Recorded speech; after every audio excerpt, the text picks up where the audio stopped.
Hello and welcome to my NT&D marriage.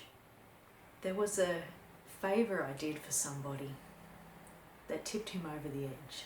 Over the years I have done all manner of different personal self-help therapy type things from Reiki to yoga to Pilates to retreats, sisterhoods, and the odd counsellor here and there, just to try and better things, better my way of thinking, better my way of handling situations, more understanding of the situations, and just trying to find a semblance of calm within the chaos. And so one of those situations was a small group I'd found myself in, and we were all there sort of to seek help dealing with difficult relationships, and we all had different circumstances and different relationships that we were struggling with. I personally found it was hard to find people who could relate to my situation.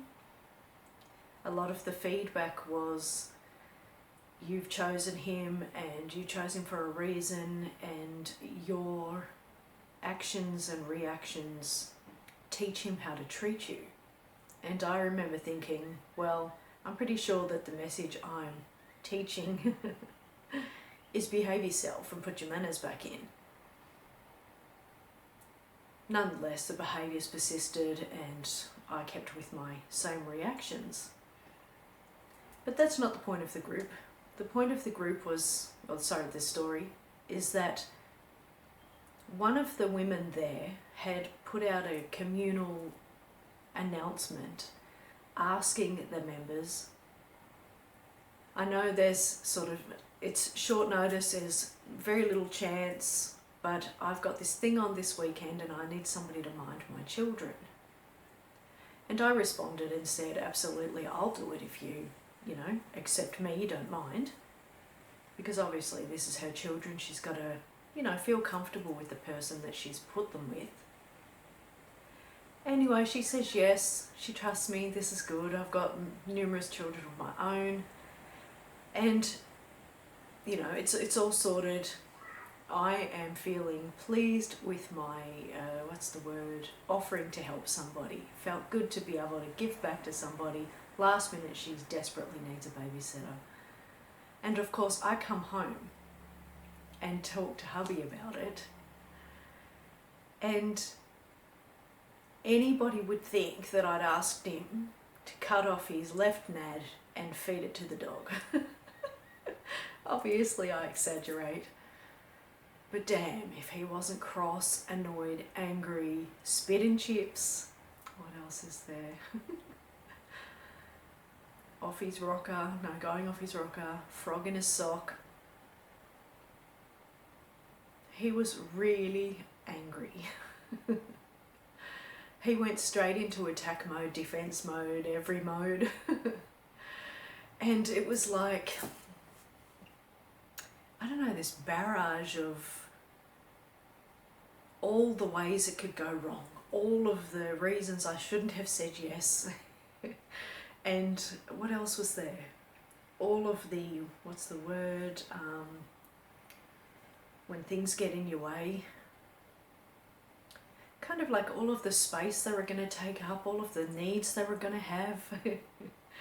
The list was long, and it's a well thought out list. It didn't have, invalid concerns, but they were all concerns that I had thought about already and had nutted out in my mind and things like this. And so I'm saying them to him. Oh, that's going to be how we deal with this, that's going to be how we deal with that, that's going to be how, And he's like, there's no we, you've chosen this, you're doing it. All right, that's how I'm going to be dealing with it. And I had no issue. And this anger couldn't be extinguished. There was nothing that I said that reassured, and it went on for the entire time that we waited for the babysitting to happen. So it was a week or so of him badgering and being agitated and angry and cross about these children coming to stay with us and how terrible and bad it was going to be. And I must admit, it was really exhausting. I mean, you get to a point where 2-3 days into it, oh, it's so hard to explain. It's like somebody ringing a bong in your ear for a long time, over a huge period of time. And you just get sick of hearing the sound. And so I was trying to placate him so badly. I'm doing all of my, pulling out all of my resources to get him to calm his farm. No luck. Even when it was kind of like, look mate, it's happening. Deal with it. Be quiet now, just go relax, watch some sport. It's happening. Like it or not, I've said yes, she's made her plans, I've got this. Shh. The weekend comes and goes and it was fine, no drama whatsoever. The kids were easygoing, casual, quiet but fun and playful. They got along well with my children got along well with them. We did some reading and watching of cartoons and drawing and all sorts of stuff, all the kind of things that I do with my children. Not a hitch in the world. One of her children was a little bit sick and feverish on the night or the morning that they picked them up.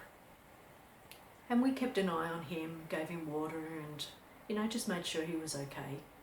And by we, it was predominantly me. Hubby did help a little bit. Once he was around them, he didn't really mind them. They were not annoying, hard to be around children. And he does things with our children like reading, so it didn't matter, there was extra people to read to. So it all goes without a hitch.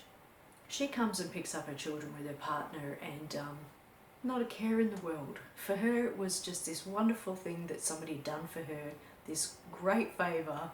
She has no idea that behind the scenes it was absolute stress, not from her children, but obviously from the situation.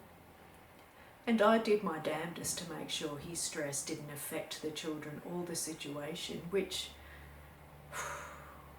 that takes amount of oomph. Because you just kind of start to lose your mind and your tether. Shit. Anyway, it was fine. After they left, there was more badgering. It didn't stop. It didn't matter that it went well. It didn't matter that it was a nice thing to do. None of that mattered. It was just this constant sort of harassment of how terrible the situation could have gone. And I think in hindsight, he was probably bothered by the fact that I hadn't run it by him, even though he does things all the time without running it by me, but he struggles to see the correlation. Anyway, so I think that's really what bothered him, was not a mutual situation. And also all sorts of things can go wrong and that sort of stuff freaks him out anyway. Plus it was a change of routine. And I think if I was to deal with it now, whether I got his permission or not, I personally don't feel that I need to get my partner's permission to do a favour for somebody, and especially if I'm going to then navigate this favour so it impacts him really small. Anyway, I think I would have best handled it by saying something like, I've got this, I've thought about everything, there's no need to panic. But in saying that, that may not have mattered at all. However, I will end this video talking about one of the things that I got from the group that I was speaking about at the start of the video. So they kept telling me, you teach him how to treat you. And I was feeling like, I'm so feisty and, level-headed and, I've got this. I'm doing all the things I need to do to teach him how to treat me. But it isn't working, so therefore it's not me, it's him. That was my logic, right? Still is my logic. I also used to believe that it was just a matter of somebody saying the right thing at the right time that would get through to him. because I'd always known that if he wasn't doing it in front of people, he could control it, there was something else going on. So there was a lot of this behind the you teach him how to treat you stuff, you know. It's not just cut and dry. However, there was that time that we had the garden incident with the stones, and he'd asked me where he should place them, and at this point in time there was nowhere to know, and when I told him I don't know, he lost the plot. In that particular time, we'd argued for a bit, like me walking around the house trying to get away from him, and him coming, and I was getting really frustrated, and then I stepped outside the front door and he stopped, and I thought, oh, if I'm outside he doesn't yell at me. Note to self. And then I came back inside and I was like, again, right? There was no reprieve.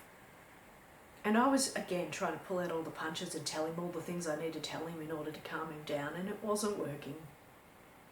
And then finally he says something, and it was, I can't remember, but it was the most ridiculous thing. And I just kind of thought to myself, this dude's picking fights for the sake of picking fights.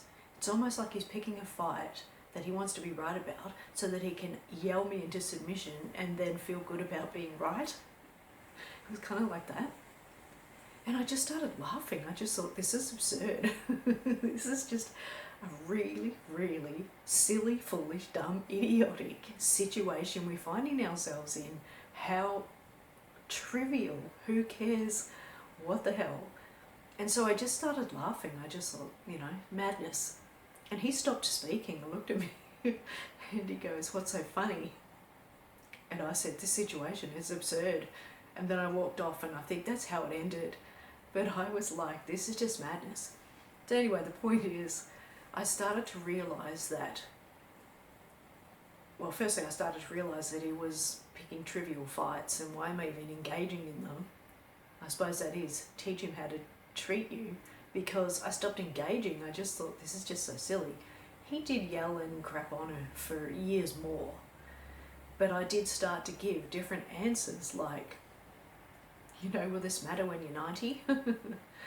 Or just chuckling if I felt that it was right and things like that. So that's one thing I did get from the group. Handle myself differently, I guess. Anyway, drop a comment below. Can you relate to any of this? Have you dealt with this situation on the spectrum or not? How goes it for you? Drop a comment below. Love to hear from you. And thank you for taking the time to watch this video.